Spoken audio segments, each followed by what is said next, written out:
जय जगन्नाथ समस्त को मो यूट्यूब चैनल को स्वागत। आज आम गोटे नुआ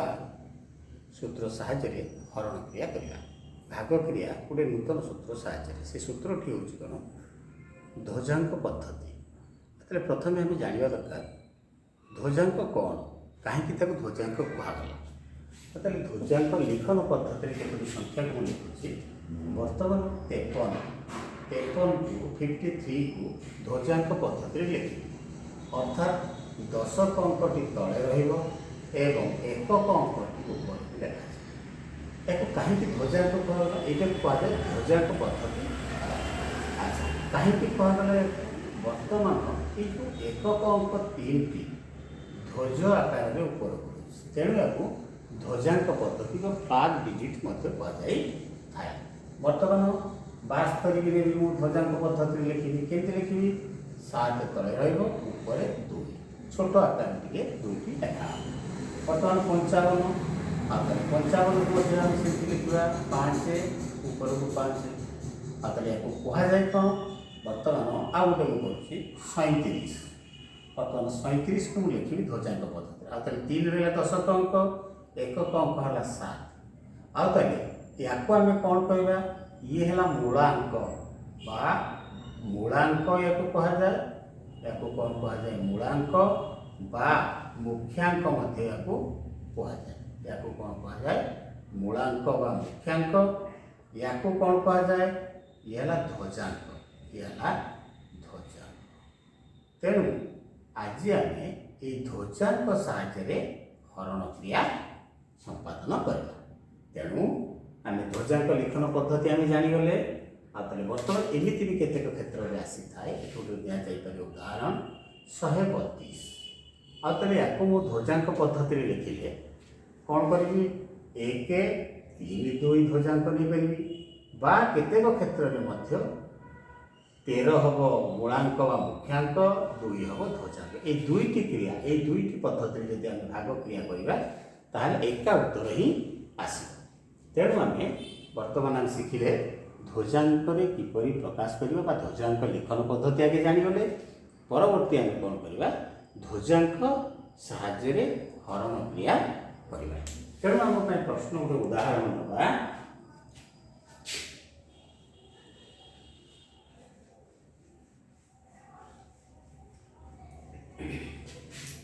उदाहरणटी हूँ 429 को आम 37 हर प्रश्न आसला 429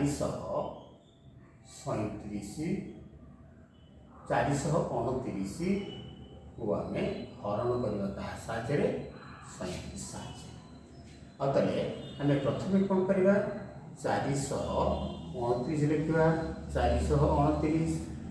को आम कौ पद्धति हरण क्रिया करवा ध्वजांक पद्धति अर्थात ये भाजक को ध्वजांक पद्धति लिखा अर्थात ये है 3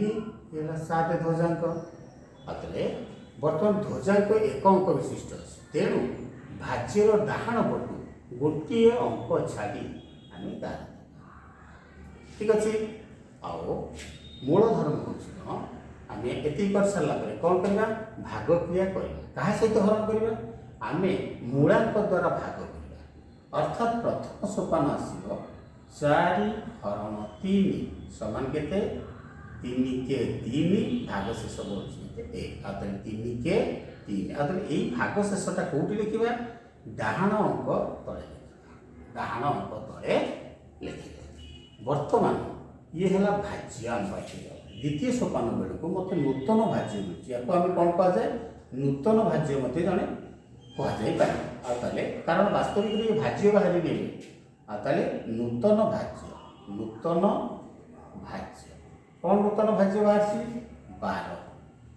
12 को आम कौन करवा संशोधन करने को पड़े संशोधन केमती करवा आगे संशोधन करने फेड़ान भागफल गुणन ध्वजांक भागफल गुणन ध्वजांक आगे 12 फेड़ान भागफल के 1 गुणन ध्वजांक के 7 आगे 12 फेड़ान 7 के 7 आगे के 7 5 12 आगे ताले वर्तमान संशोधित भाज्य या कहुए ये है संशोधित भाज्य केते है 5 भाग 5 को आम बर्तमान भाग करवा क्या द्वारा मूलांक 3 द्वारा आते बर्तमान केते बढ़िबो पुणी 3 के 3 बढ़िला केते 2 आते 3 के 3 भाग शेष बढ़ुची केते 2 आते 2टा कोड लिखि ता डाहण अंकर बाम पार्श्व लिखिबी आते वर्तमान मते भाग शेष याको कहा जाए याको केमिति भाग शेष कहबा आमे डायरेक्ट याको जदि भाग शेष कहबा ताले भूल हे जे आते तृतीय सोपान रे आसीला कोन तृतीय सोपान रे आसीबो सेमति संशोधन कला परे जाय कि भाग शेष हमको मिलिबो ताहले संशोधन करबा सेही गोटे पद्धति 29 फेड़न भाग अर्थात भागफल गुणन ध्वजांक आते 29 रु आम के फेड़ा 29 फेड़ा 1 गुणन 7 1 भागफल ध्वजांक है 7 आते 29 फेड़ाण 7 समान 29 रु 7 बोले के 22 रहा 7 9 रु 7 गला 2 2 आते 22 आते आमको भागफल मिलूँ के 11 भाग शेष मिलला के 22 आम यहाँ को आम कौ पद्धति समाधान कले भाग क्रिया कले ध्वजांक साहाय्य आम हरण क्रिया कले ताहले आ गोटे या परवर्ती प्रश्न नवा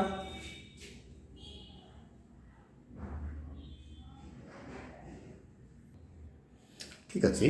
तेरे एवं आम परवर्ती प्रश्न आसला 2346 को आम 22 द्वारा हरण करवा आंसर करवा 2346 को आम क्या द्वारा भाग करवा 22 द्वारा भाग करवा आते 22 को एमती लिखा ध्वजांक पद्धति 2 मुख्यांक व मूलांक एवं ध्वजांक है 2 आते ध्वजांक केते अंक गोटे अंक अच्छे तेणु डाहण आम गोटे अंक छाड़ी करवा गार देदेवा आते वर्तमान प्रथम सोपान है कौन अच्छी 2 हरण 2 समान केते 2 के 2 0 2 के 2 0 आते वर्तमान 2 के 2 0 डाहण अंक तले लिखा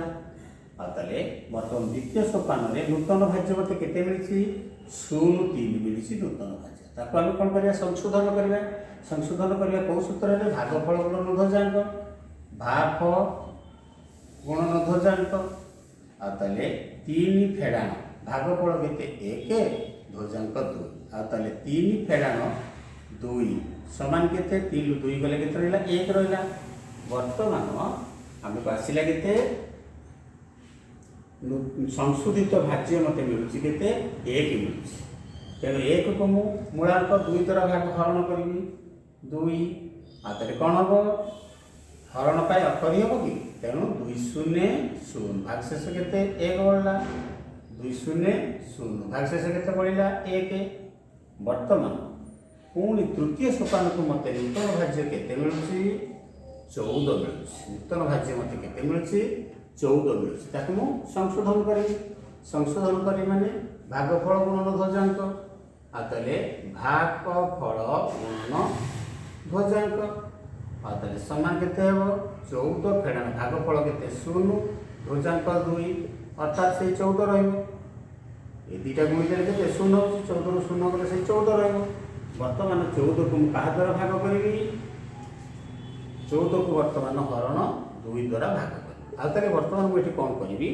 देखा 2 सत्ता 14 2 सत्ता 14 16 आते 2 सत्ता 14 एटी आसला 16 किंतु आमको ये गोटे समस्या सम्मुखीन होइसे कौन होइसे परवर्ती आउतले भाग शेष मत माने भाग शेष मत मिलुचे खाली 6 मिलुचे 0 6 बा खाली 6 किंतु एई 0 6 बा खाली 6 रु 7 2 14 आमको संशोधन करिवार अछि परवर्ती स्टेप रे तेणु यही क्रियाटी ये हो पार ना तेणु कौन करने को पड़ो आम गोटे स्टेप पछक जावाक पड़ो अर्थात 7 न पकई 6 करवा आते 212 बढ़ला के 2 आते 212 बढ़ला के वर्तमान मत भाग शेष मिलूँ के ताले 26 मिली किंतु ताको मते संशोधन कर सारला परे जेतिक रहइबो सेटा हला भागशेष ताले संशोधन करबी कोन भागफल गुणन ध्वजांक भागफल भाफ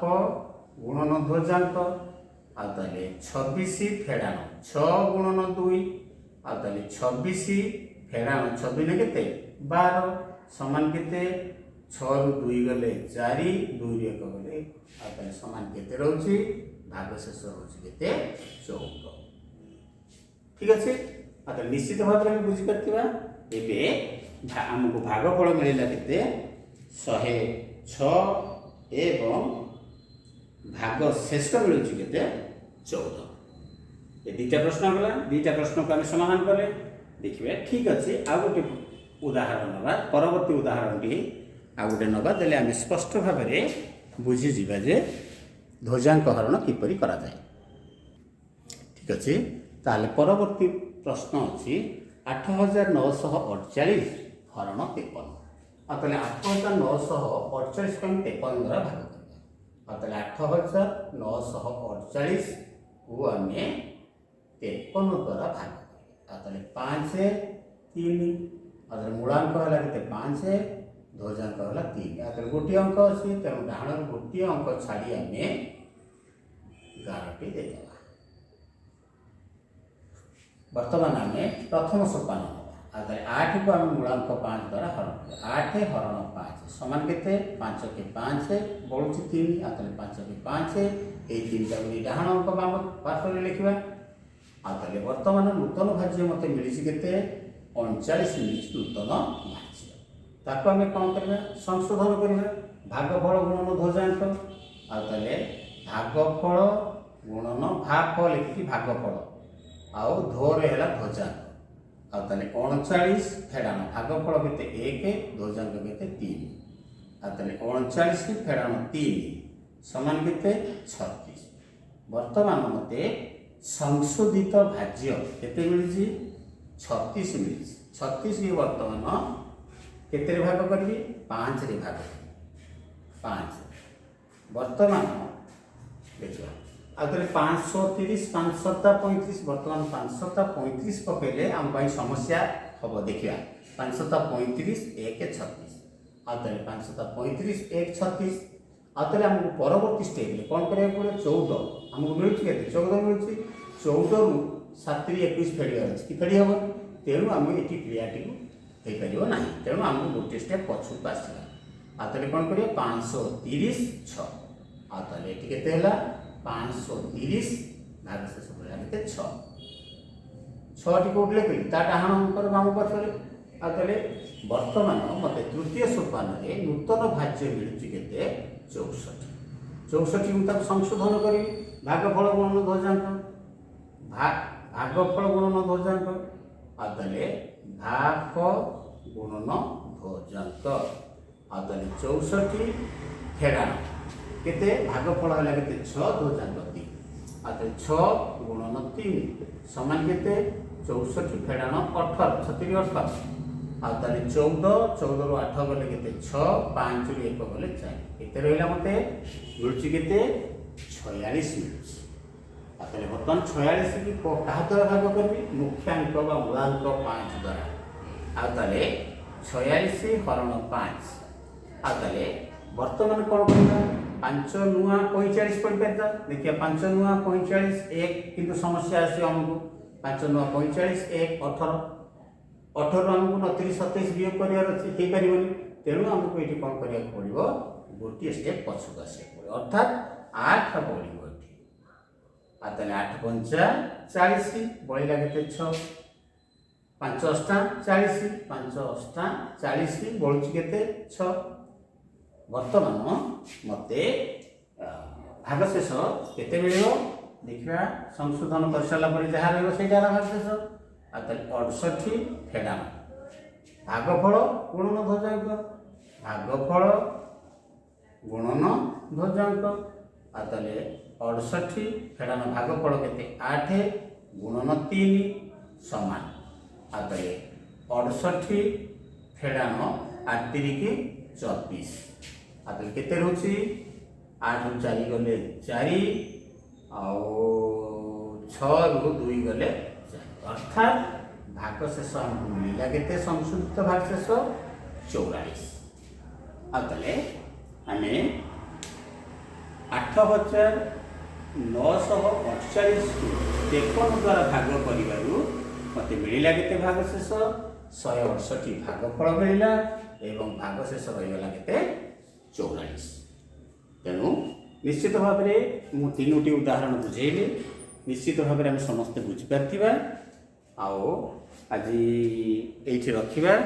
पुणी परवर्ती भिडियो या जटिल समस्या को लेकिन पुणी आसबि धन्यवाद।